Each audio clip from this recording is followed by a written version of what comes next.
नरसिंहवाडीमध्ये पूर परिस्थिती कशी आहे आणि किती स्थलांतरित करण्यात आले?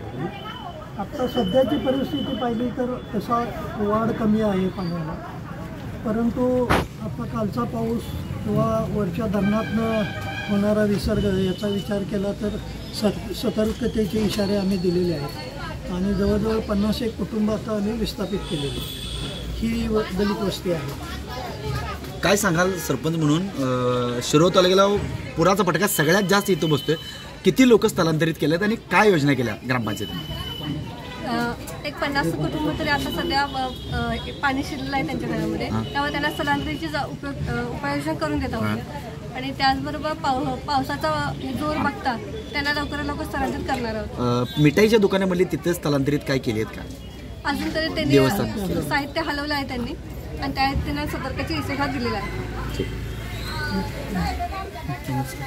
मी उपसरपंच रमेश मोरे.